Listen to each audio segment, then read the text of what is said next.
Hey guys, and welcome back. Today we're going to do this colorful ombre smooshy nail and nail stamp design. So I'm going to apply white polish onto a sandwich bag. I like to use sandwich bags because once I'm done with them, I just throw them away and I don't have to worry about cleanup or anything. And then I'm going to apply neon pink, orange, and yellow. I'm really into the summer colors, so I wanted to do the neons.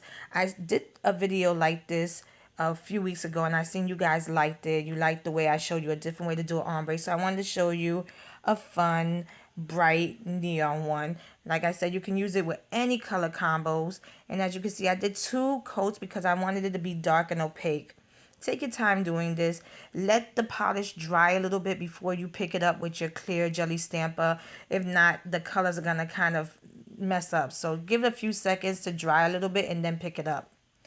Then I'm going to press the stamper really hard on my nails so that the ombre sticks on really well. I'm not going to move it up and down to mess it up. I just want that ombre look on my nails.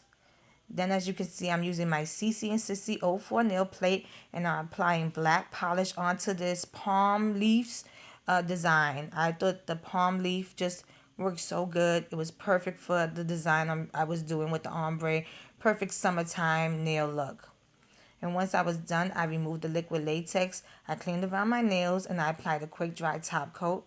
I hope you liked this video. I hope I showed you something different with the ombres. And I hope I made it easy for you guys to recreate.